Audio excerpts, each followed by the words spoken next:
Cosmic Alchemist Astrology, and welcome to this live. So I just did a reading, and I've got this topic fresh in my mind, so I'm going to talk about it. So I want to talk about the Rahu-Ketu Axis. So for most of you, you haven't heard of Rahu and Ketu, and for very good reason.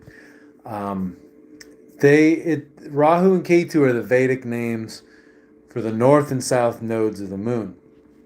So if you're not familiar with, in astrology, what the north and south nodes of the moon are, they're basically the shadows of the moon that cast the shadow for the eclipses, for the solar and lunar eclipses.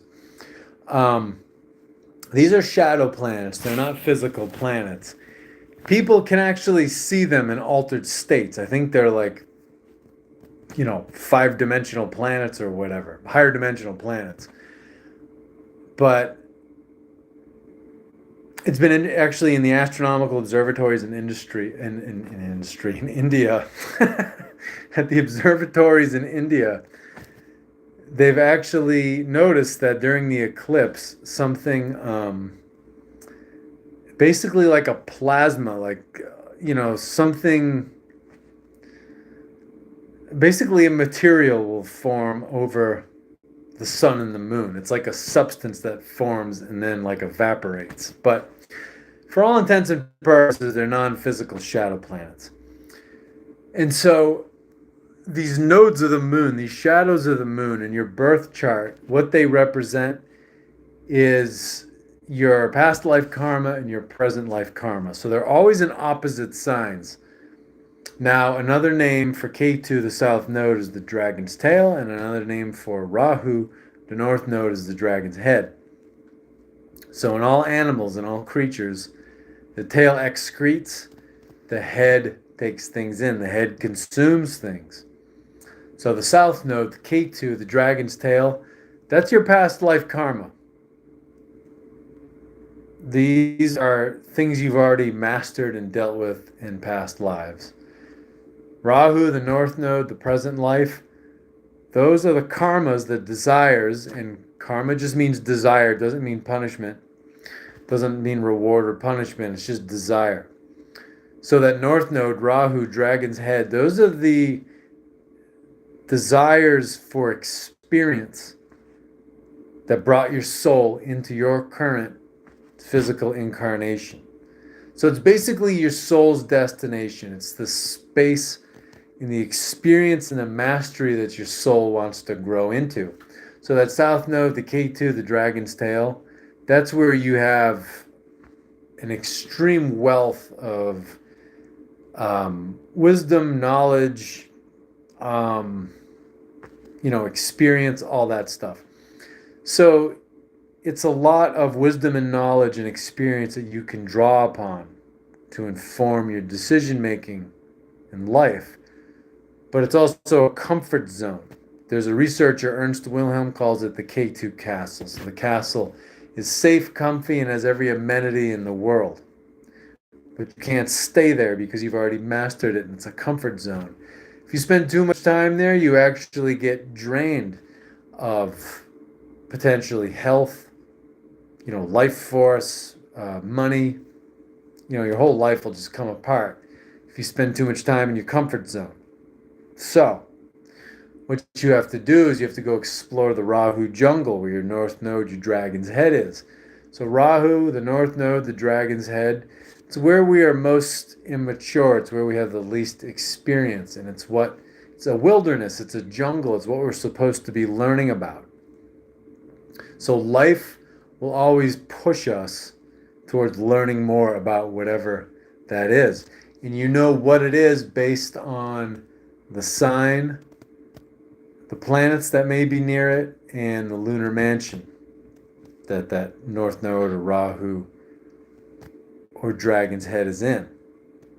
So it's very specific. This is one of the most important things that I cover in a Vedic astrology reading that someone books with me. This is one of the most important things. There are two most important things. This is one of them because it's your soul's destination. And then your soul has a vehicle, and that is a planet called a Dharma Devata. Dharma Devata basically means planet of destiny, planet of the life path. And that's a whole other subject I'll get into. Probably do it this week. See how the week pans out.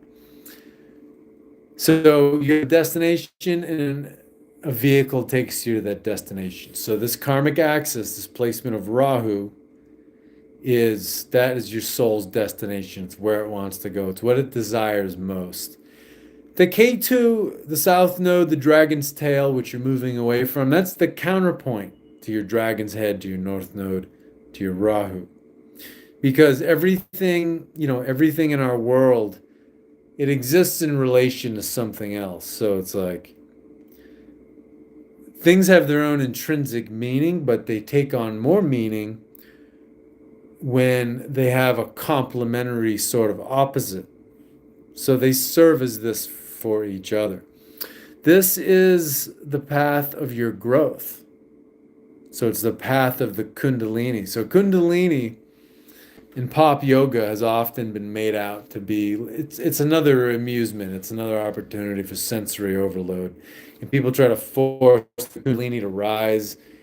And the problem with that is most of the yoga teachers who will teach people to do that don't know how to ground it. You get your Kundalini up, then you have to ground it, because even if you raise your Kundalini, you got to go to work the next day. You're still you. You got to go back to living your life.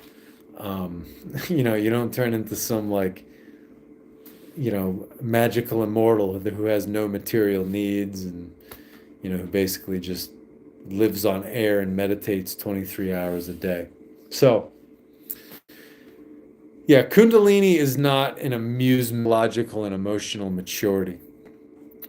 So, and it's kind of a symbolic thing. So, the chakra that your Kundalini may be raised to is indicative of your emotional, psychological growth. So, the Rahu-Ketu Axis is that path of your Kundalini.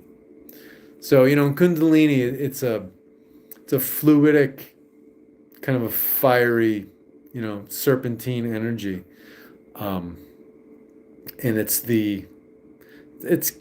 kind of sexual energy, and it's basically the basis for your personality.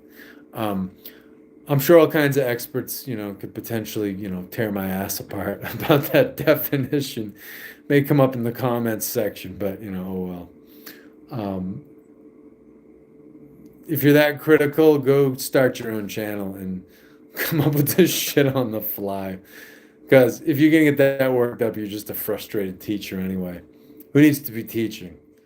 So anyway, yeah, that's the general sense of what Kundalini is.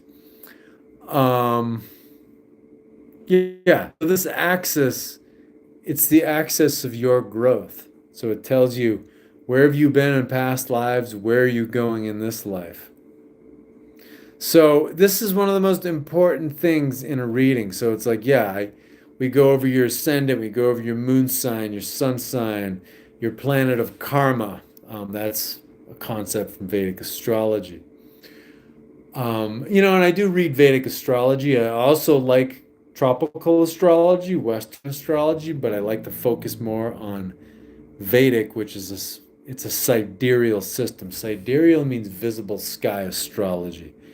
It's what constellations the planets are actually in.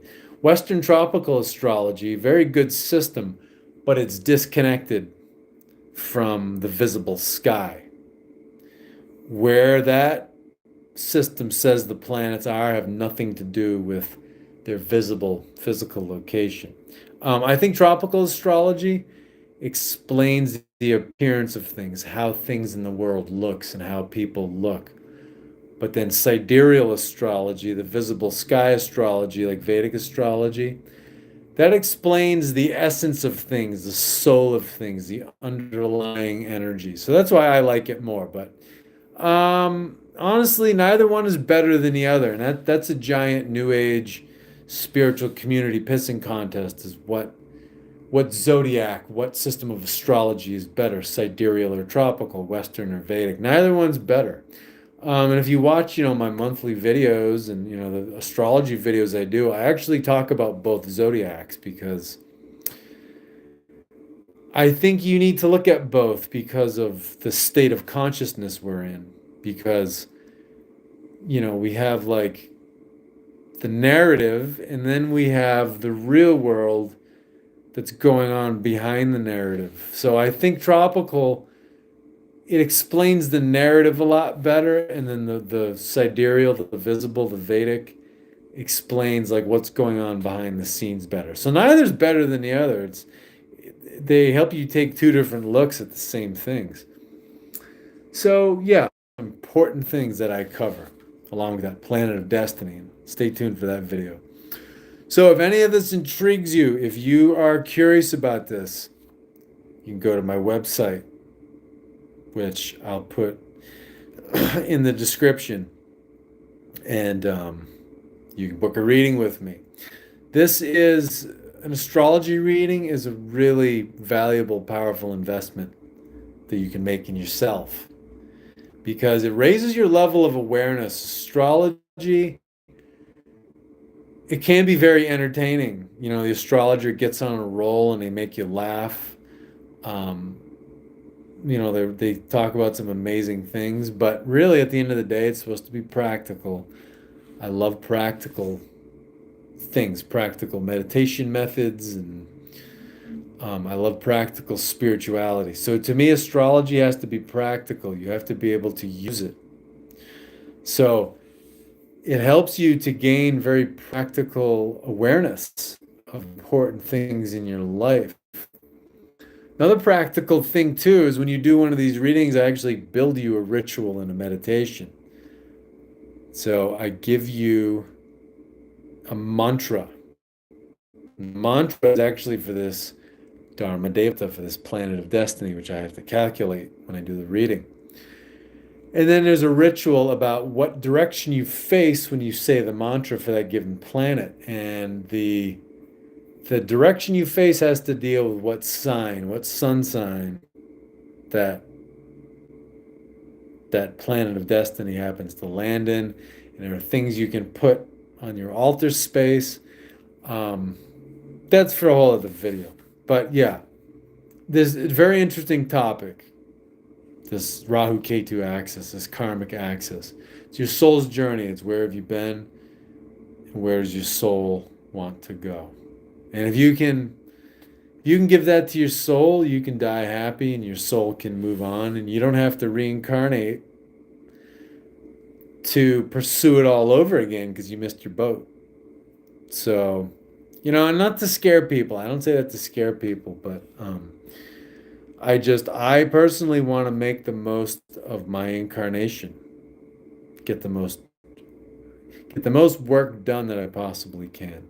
And it's not just work, life is fun too, but it's work too because we're always cultivating and refining ourselves when we choose to live a more, awake, conscious life. So I'm going to stop it there. I don't want to ramble. Thanks for tuning in. Have a nice one.